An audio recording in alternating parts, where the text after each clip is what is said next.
Baru saja kita dengarkan putusan hakim yang memvonis Ferdy Sambo hukuman mati dan Putri Chandrawati dengan hukuman 20 tahun penjara.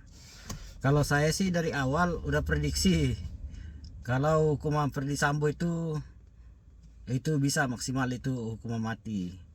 Kenapa?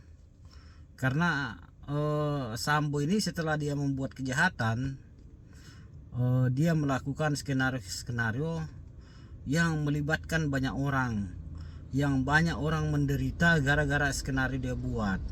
Yang pertama-tama rekan-rekannya di polisi itu banyak yang menderita,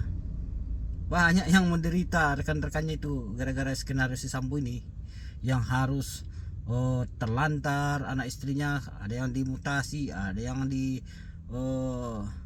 dipidana 2 tahun. Itu kan gara-gara skenario si Sambo ini sebenarnya itu.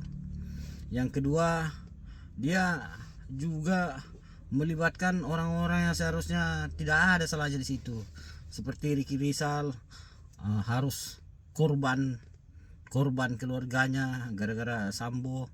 Kemudian si Kuat Ma'ruf lagi yang cuma sopir, kasihan, kemudian harus korban gara-gara si Sambo. Nah, itu semua yang saya pikir dulu bahwa pasti hakim menjatuhkan hukuman ini berat ini, terlepas apapun motif dia. Nah, terus kalau Putri Chandrawati itu prediksi saya 15 tahun, karena gara-gara dia lah ini sebenarnya terjadi pembunuhan itu, tapi ternyata hakim memutuskan beda. Tapi apapun itu, saya cuma mengomentari bahwa dari kasus Sambo ini kita harus banyak mengambil pelajaran dari kasus ini. Yang pertama, satu, sedekat apapun kita dengan sahabat kita di tempat kerja, terkadang sahabat itu akan lupa dengan kita kalau dia berada dalam posisi-posisi yang sangat sulit untuk mengambil sikap ataupun untuk tidak menuruti perintah bosnya. Itu. Yang kedua, ketika pelajaran yang kedua, kalau kita menerima suatu informasi, seharusnya itu kita analisa dulu sebelum bertindak. Kita analisa dulu apakah benar informasi ini, barulah kita memberikan kesimpulan, barulah kita buat aksi. Tapi aksinya jangan sampai kita juga yang meminta keadilan, justru kita pun juga sebagai pelanggar keadilan. Nah, ini yang terjadi sama Sambo. Ketika dia mendapat informasi dari istrinya, dia tidak pernah menganalisa dulu apakah benar informasi yang disampaikan istrinya ini atau tidak. Dia langsung mengambil keputusan aja, tiba-tiba langsung membunuh tanpa menganalisa dulu. Padahal Ferdy Sambo itu adalah seorang kadip propam loh itu. Dia adalah seorang kadip propam yang harusnya bisa menganalisa semua informasi yang datang. Tapi ini tidak dilakukan oleh Ferdy Sambo. Nah, artinya disinilah letaknya seorang pemimpin. Terkadang juga pemimpin lupa ketika emosi itu menganalisa apakah laporan-laporan yang disampaikan bawahannya atau istrinya pun itu benar atau tidak. Mereka tidak menganalisa itu. Terus yang ketiga, ini pelajaran yang ketiga, artinya kalau kita sudah berbuat salah, seharusnya kita harus cepat meminta maaf, seperti yang disampaikan Pak Kamarudin. Pak Kamarudin udah menawari Ferdy Sambo untuk meminta maaf kepada keluarga Joshua, tapi karena kesombongan daripada Ferdy Sambo ini, dia tidak mau minta maaf. Akhirnya ya jadi beginilah, dari keegoan itu kan. Egoan tidak mau minta maaf, ego tidak mau merendahkan diri di hadapan orang lain karena dia merasa di atas, dia merasa besar. Akhirnya keegoan itu muncul dalam hatinya. Yang keempat, ini pelajaran yang perlu kita ambil ini buat pejabat-pejabat ini.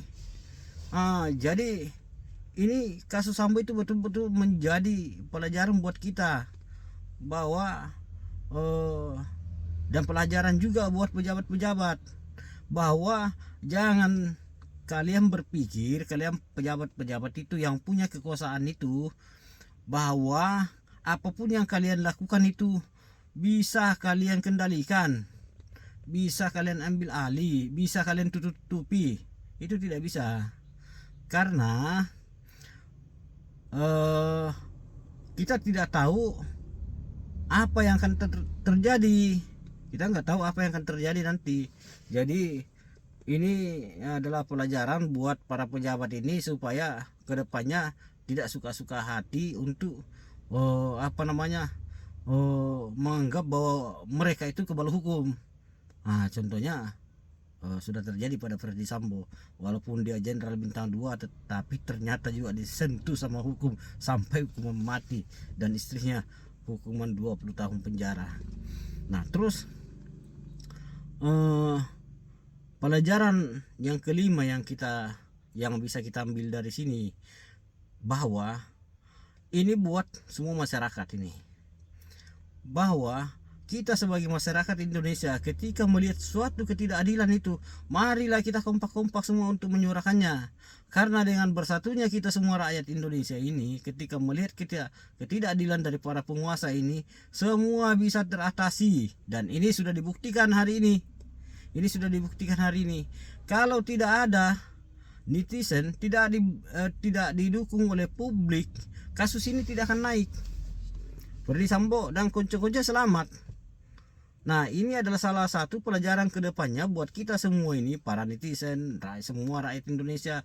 Apabila melihat ketidakadilan yang seperti ini, mari kita bersatu untuk menyuarakannya.